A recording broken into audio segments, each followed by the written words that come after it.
selamat pagi sahabat OYM dimanapun kita berada. Hari ini adalah hari yang penuh berkat, di mana Tuhan masih mempercayakan kehidupan kepada kita. Dan oleh karena kasih-Nya Dia pun mengizinkan kita untuk kembali menikmati makanan rohani melalui inspirasi harian OYM. Dan pembahasan kita pada hari ini berjudul Doa Istri yang Dimadu. Kita mau melihat satu kisah yang diambil dalam Alkitab, yaitu melalui hamba Tuhan Elkana dan Hana, di mana pernikahan mereka adalah sebuah rumah tangga yang dipenuhi dengan canda tawa, kasih sayang. Hana sering mengingat bagaimana mereka berdua selalu mengasihi dengan semua kekurangan yang ada. Ia mengenang saat-saat kebiasaan Elkana memeluk waktu ia memasak dan membantu semua pekerjaan rumah dengan senang hati. Tetapi seiring dengan berputarnya waktu, mereka menyadari kalau ada berkat yang dinanti-nanti tapi tak kunjung juga datang. Disitulah pernikahan mereka, cinta mereka diuji. Memang di dalam tradisi pemikiran budaya Timur Tengah kuno, anak adalah segalanya. Semakin banyak anak, maka semakin cerah masa depan orang tuanya. Mengapa demikian? Karena anak-anak yang dilahirkan nantinya dapat membantu perekonomian keluarga dengan bekerja di ladang. Kemudian, setelah mereka bertumbuh semakin dewasa, masuk ke jenjang pernikahan, maka mereka akan membawa ikatan antara keluarga yang lebih luas lagi. Demikian hubungan ekonomi dan juga sosial maka akan semakin berkembang. Dan setelah para orang tua semakin uzur, maka anak-anak inilah yang akan menjaga dan merawat mereka, sehingga tanpa lahirnya seorang anak di dalam sebuah pernikahan, maka masa depan, hari tua suami istri itu sangatlah terancam. Untuk memperoleh anak, Elkana melakukan apa yang menjadi kebiasaan di zaman itu, yaitu poligami. Ia menikahi seorang perempuan bernama Penina yang melahirkan anak laki-laki dan perempuan untuknya.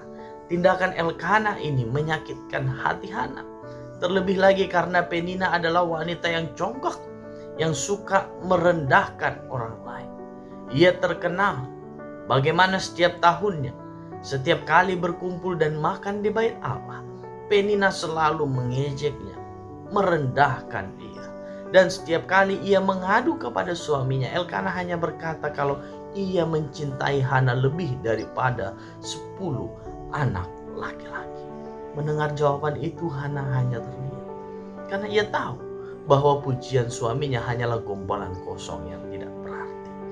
Hinaan dan cacian dari Penina selalu terjadi dalam kehidupan Hana, dan itu membuat dia semakin mendekat ke sisi Tuhan.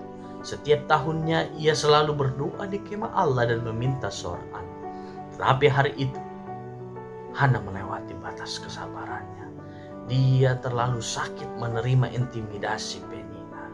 Kali itu dia langsung datang ke kemah Allah dengan kata-kata yang ia ucapkan di dalam isak tangis dan tetesan air mata yang tersurat dalam 1 Samuel 1 ayat 11. Dikatakan di sana, Tuhan semesta alam, jika engkau sungguh-sungguh memperhatikan sengsara hamba-Mu ini dan mengingat kepadaku dan tidak melupakan hamba-Mu ini, tetapi memberikan kepada hamba-Mu ini seorang anak laki-laki, maka aku akan memberikan dia kepada Tuhan untuk seumur hidupnya, dan pisau cukur tidak akan menyentuh kepalanya. Ini adalah doa yang diucapkan oleh Hana, bukan doa yang biasa. Sudah berkali-kali Hana memohon dengan tangisan akan seorang anak kepada Tuhan. Tetapi semua doa itu adalah doa yang ditunjukkan hanya untuk kebaikan diri sendiri. Ia memandang kepada Tuhan dan berjanji bahwa anak itu akan diserahkan sepenuhnya kepada Tuhan. Pada saat ia berdoa. Ia memandang Tuhan, mengharapkan bagaimana dia memberikan jawaban yang terbaik dan mau menyerahkan apa yang dia pohonkan itu kepada Tuhan. Dengan menyerahkan anaknya ke hadapan Tuhan, Hana tahu betul konsekuensi tindakannya. Samuel tidak akan dapat memberikan kenyamanan di masa tuanya. Dia pun tidak bisa mendukung Hana secara finansial. Tetapi dia tahu bahwa dia harus menyerahkan yang terbaik kepada Tuhan. Dan setelah mengucapkan doa itu, Hana pulang ke rumah dengan kelegaan. Ia sekarang mengerti bahwa Tuhanlah yang tahu seberapa sakitnya hatinya. Dan hanya dalam Tuhan sajalah ada pengharapan bagi perempuan yang tersingkirkan. Biarlah hal yang sama menjadi bagian daripada kita melalui pelajaran hari ini.